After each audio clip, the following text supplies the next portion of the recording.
The internet is cool, but it's also completely broken. Mass data breaches, phishing attempts, credit card fraud, and the massive wholesale shoplifting of your own personal information happening nearly every time you visit a website. Enter blockchain, the mystical, magical solution to all of these problems and more. Here's how it works and the problems it solves. Blockchain is the answer to a question we've been asking since the dawn of the internet. How can we trust what happens online?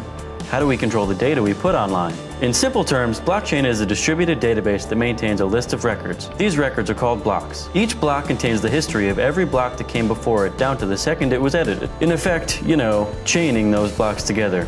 Hence, blockchain. The other thing you need to know is that this whole operation is end-to-end encrypted. Every transaction is linked to a unique cryptographic signature that's easy to verify and nearly impossible to falsify, because blockchain is maintained by a scalable network of computers, often called nodes worldwide, which are in composite referred to as a blockchain network. It's a network of computers that maintain this file, right, which is an append-only log of data.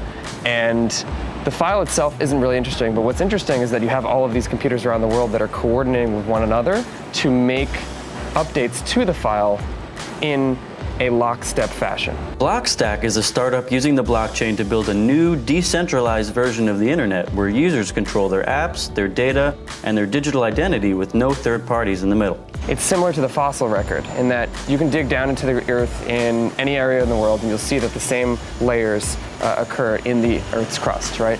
The same thing happens with the blockchain, where you can go back, any individual computer can go back into their own file that they have locally, and it'll be identical to everyone else's file. This is one thing that we haven't really had before. We haven't had a piece of data that was synchronized in a trustless way amongst an entire network of computers. And that's the important distinction here. The fact that anything that happens only happens with total consensus across the distributed network. And that data is stored everywhere at once. That's also why you should trust blockchain, because blockchain gives you proof. Think about a basic digital transaction where Alice is sending Bill $25. To trust that exchange, what do you need? Alice needs to verify that her money went to Bill. Bill needs to receive that money from Alice.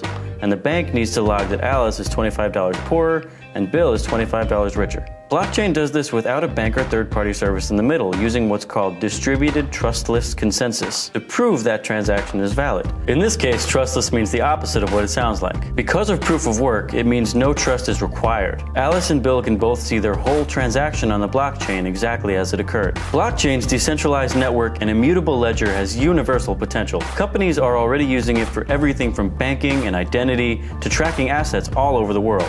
One of those companies is IBM. So blockchain is all about trust, ensuring that there's transparency, traceability, auditability, and immutability of those transactions. In particular, we're working with Walmart around food safety. The solution that we're working on with them is looking to increase the transparency and traceability of the food supply chain. And this really provides an opportunity to accelerate the time in which an outbreak may occur from days and weeks down to seconds. This solution has hopes of actually eliminating an estimated 30% of food waste across the food supply chain. Another company IBM is working with is Everledger, a startup using blockchain to track and reduce fraud in the global diamond industry. An example of an asset here is the diamond. How can you track and trace the history of that diamond, whether it be the cut, the clarity, the cost, who owns the diamond itself? You actually can have that validation or verification of where the diamond came from so that you can determine that it is from a conflict-free zone. One of the coolest things that blockchain can be used for in the future, and this is the one that really blows people's minds, is a decentralized internet.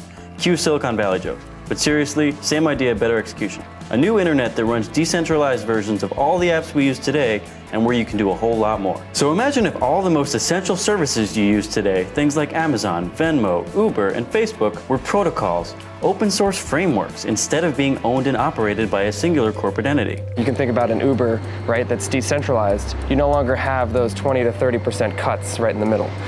It also means that you have a high level of competition. So imagine if Uber and Lyft and Juno were all on the same network and were competing for those fees, right? So think about, you have Facebook, right? Maybe you don't like the fact that you have tons of advertisements in your feed, or that Facebook subjects you to what advertisers are paying to go viral, right? The fact is, if you give users freedom and you give developers freedom, you have a lot more choice, you have a lot better products that actually emerge, right? A lot more competition, a lot more experimentation. You have much lower prices, more actual economic growth, and more jobs that are created as a result. So that's blockchain in a nutshell.